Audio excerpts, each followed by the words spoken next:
Good morning, ladies and gentlemen. Thank you for waiting 24 hours and a few minutes for this briefing. Sorry we had to move it from yesterday. But the Foreign Press Centers are very pleased to welcome Deputy Assistant Secretary David Mealy, who will be talking to us today about World IPR Day. He'll make some brief remarks, and then we'll follow that with a brief Q&A. With that, I'll turn it over to the Deputy Assistant Secretary.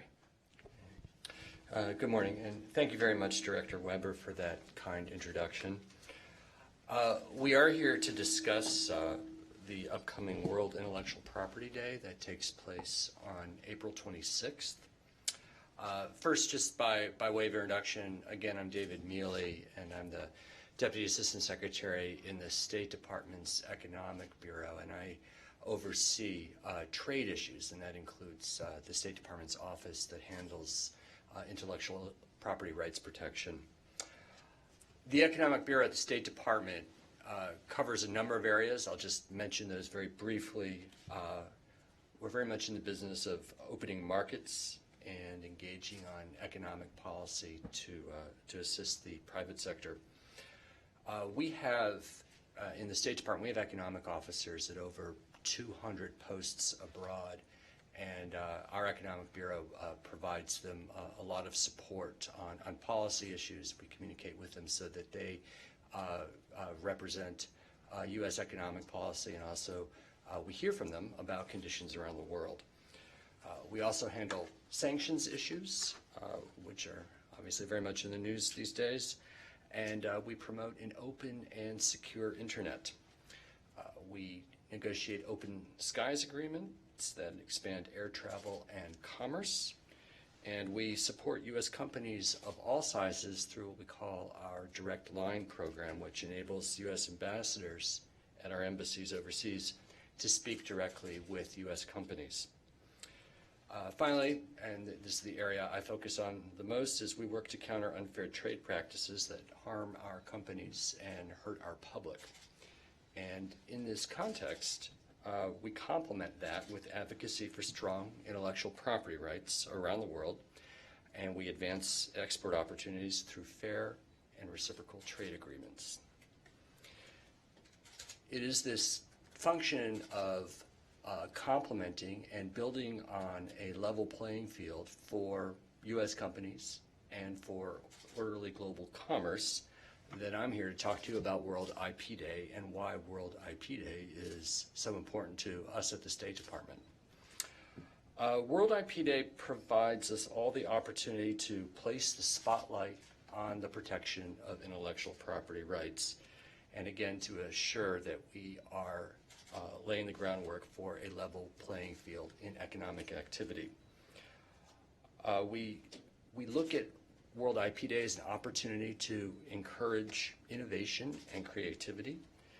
And if you look into the details on the World Intellectual Property Organization's website about World IP Day, you'll see that the theme this year is titled Reach for Gold, Intellectual Property and Sports. Now, it may not be obvious to you why we would focus on sports as a theme. Let me start by suggesting that there are themes surrounding sports that resonate when we talk about intellectual property rights: excellence, respect, and fair play. And it's through this lens that we can understand the economic value of sports through intellectual property rights and the use of patents and design, which helps create new sports technologies, materials, training, and equipment to improve athletic performance. These kinds of innovations require a comprehensive intellectual property framework to flourish. The recipe for a comprehensive IP framework includes, among other things, a legal regime that ensures IP rights can be obtained and enforced. Complementary regulatory and fiscal measures should incentivize research and development as well as job growth. Due process and law enforcement, active regulators, and a functioning judiciary are essential for the protection of intellectual property assets and investments. What I'm really saying here is this is all about making sure that those who do the thinking have their assets protected that they create. Launching a new brand or product requires years of investment, market research, testing, and trial and error. Effective protection and enforcement of intellectual property rights incentivize the creative process by increasing the creator's confidence that their innovations will be protected from copying and theft. It allows inventors to earn income from their inventions and compete on a level playing field. It also provides a framework within which inventors can legally share information and generate more solutions to global and local problems. By purchasing counterfeit, pirated, or otherwise infringing goods, consumers not only steal the profits from legitimate vendors and manufacturers, but also devalue the hard work, innovation, and creativity of the intellectual property owners behind them. For instance, take a sports shoe. A shoe's design and its creator's authorship are protected by intellectual property rights. Patents safeguard the technology that developed the shoe. Trademarks differentiate it from like products, thus protecting the reputation of the company and the shoe. Copyright provides security for those that create artwork and audiovisual material used to market the shoe. And all this allows a reputable vendor to market a high-quality product to discerning customers. Everyone benefits at all stages of the market chain. The U.S. Chamber of Commerce Global IP Center has estimated the direct economic impact of counterfeiting on the global sporting goods and sportswear market is almost $50 billion each year. To protect the millions of jobs and livelihoods in the sports world, we all have to work to safeguard the unique creativity that goes into every product, image, or other piece of intellectual property. Intellectual property is often at the heart of the commercial opportunities offered within the world of sport. IP rights, primarily trademarks, patents, and copyright and broadcast rights, and the legal security that they offer underpin the economic value of sport. These rights stimulate growth within the sports industry, ensure finance for high-profile sports events and organizations, and fuel sports development. IP rights are the basis for sponsorship, merchandising, broadcasting, and media deals. The sports industry has a meaningful and ever-expanding impact on the world economy. The sports industry is creating jobs and investing in public infrastructure. Sports is just one sector, though. To put all this in perspective, intellectual property rights directly and indirectly support 45 million U.S. jobs and hundreds of millions of jobs around the world. According to the Department of Commerce, IP-intensive industries accounted for $6.6 trillion in value added to the GDP of the United States. Those industries employ roughly 30% of the U.S. workforce. It works for us, and it can work around the world. On April 26, here at home and at our embassies around the world, we will celebrate Reach for Gold IP in sports. Our embassies will host roundtables and panel discussions, interactive expos showcasing original goods next to counterfeited ones, and engage in a range of other activities.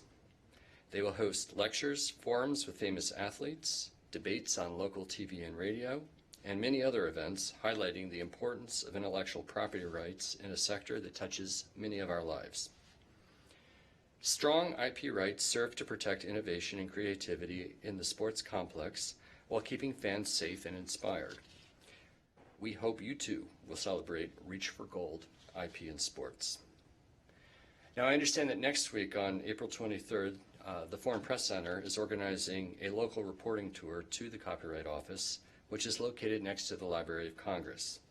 This is a perfect example of the whole-of-government approach that the United States is taking to ensure IP rights are core to our policy infrastructure. Thank you all for coming. I look forward to celebrating World IP Day with you on the 26th and answering your questions. All right, and we will go to questions, but let me just remind folks of the ground rules. Please wait for a microphone. Please state your name and outlet when you're asking your question. Please limit yourself to one question at a time. And for our colleagues in New York, just step up to the podium if you'd like to ask a question. We'll start right here. It's right here. Well, thank you, Mr. Secretary. I'm a reporter from China's Xinhua news agency, and I'm wondering, because IP protection is a key part of the ongoing U.S.-China trade negotiations. Can you brief us on the process, on the progress that has been made? Sure. First, with regard to the U.S.-China trade negotiations, if you look at the USTR website, you will find that they list 7 areas of focus for those negotiations, and among them is intellectual property rights. It is certainly among the most important of the areas that we are discussing. The talks continue. As you have seen in recent months, there have been 6 meetings back and forth, and there has been substantial progress made. The area of focus at this point is in wrapping up these talks. Our president and cabinet officials have commented about recent progress, but they have stated there is still work to be done. One area of focus is going to be enforcement, and that is under discussion right now. Thank you. Take one more in front here, and then we'll go to New York. Thank you. Hi, this is Chia Cheng from United Day News Group, Taiwan. Hi. If you can share your current visit, recent visit to Taiwan, if you talk to the Taiwan government about IP protection and other trade issues, and also if U.S. will consider to sign a BTA with Taiwan. Sure. Thank you. Happy to. Yeah, I was recently in Taiwan, which I would note is the number 11 U.S. trade partner. Over the years, the United States has engaged Taiwan extensively about intellectual property rights protection, and Taiwan has made very significant progress. During my visit, I held a number of public events. I also met with government officials. We discussed the positive climate surrounding Taiwan's forward movement on intellectual property rights protection. One of the areas that we noted was that Taiwan has historically been a center for innovation, and Taiwan companies have been, the Taiwan private sector has been an important partner to the U.S. private sector in various areas of emerging technologies. With that in mind, intellectual property rights are more important than ever, and they distinguish Taiwan as a trading partner and as a source for investment, and also as an investment partner in the United States. Thank you. Let's please go to New York.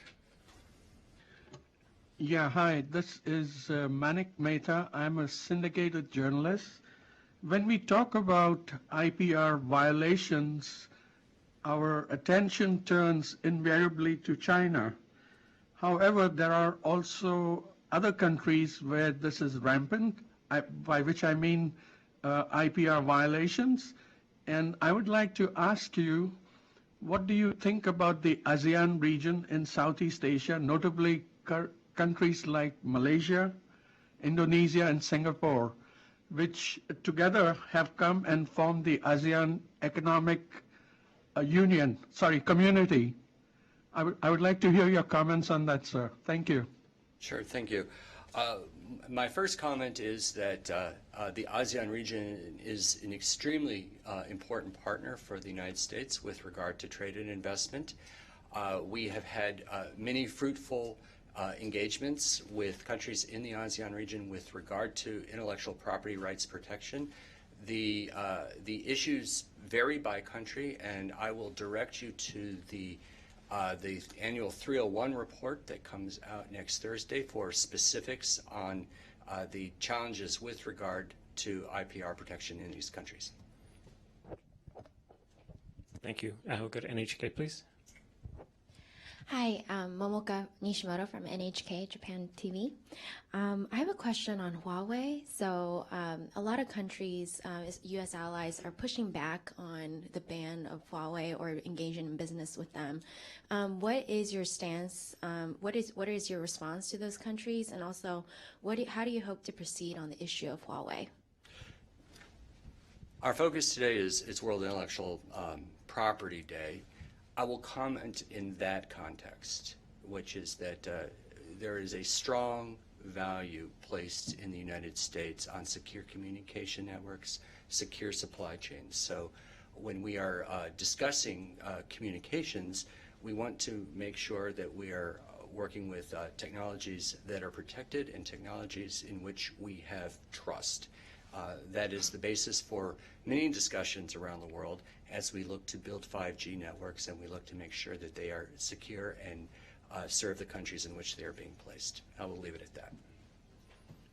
Sir, I'll take you. Hi, thanks. My name is Hu Zexi. I'm with China's People's Daily. So as for the trade talk with China, can you elaborate a little bit on the specific goals or objective the U.S. side is seeking regarding IP protection? Thanks. I'm not going to go into extensive detail on those talks since they are ongoing. I will say as a general matter, though, that if you listen to the remarks I made up front today, we are looking for an environment around the world where the rights of those who do the inventing are protected. And a key element of that, and this involves China, but this involves everywhere, is patent protection, copyright protection, and trademark protection. With regard to the China trade talks, we are focusing on the protection of intellectual property rights, but also areas that are related to that, such as pressuring foreign firms to share technology as a condition of presence in a local market. I will leave it at that. Thank you. Sir, we'll take your question. Hi, thank you. My name is Omar Ashi. I work for the Maghreb Arab Press News Agency. Since this year's celebration theme is about sport, and you mentioned like counterfeiting regarding like boots and sport is mainly like soccer here. Football is very popular. How do you see that there is a room to balance between the copyright protection and the need to give accessibility, especially in countries that are poor and have not, especially that sport is something that unites, it has values, and countries like in Africa can't really get boots like Adidas or Nike, but they have all these counterfeit products permit them to play and exercise sport. Is there room to balance or give them protection of the rights of companies, but also give kids and the possibility to play and practice sport? Thank you. Thank you for that question. Embedded in your question are a few key points. First of all, when we talk about counterfeit goods, we have to remember that when we're discussing playing sports, a key element of that is safety. And counterfeit goods can put those who participate in sports in danger if they are using a faulty product. And at the same time, if those counterfeit goods misrepresent the company behind them, they can then ultimately expose a company to false charges, false liability, and they can harm the brand of those firms. With regard to accessibility, our view is that we start with the premise that we need to protect the assets that are legitimately created and acquired by the firms marketing these goods. It is then up to the firms themselves to assess the markets where they are marketing their products, and I'm sure that they are taking into account different income levels and ways to make sports and make their goods accessible, consistent with the need to protect their assets and consistent with the need, as I said, to make sure that what is marketed is safe and does not misrepresent their brands. Thank you. And with that, I will thank Deputy Assistant Secretary Mealy and thank all of you for coming. And I greatly appreciate his advertising our local reporting tour to the Copyright Office, which I hope you'll all choose to join. Thank you all very much.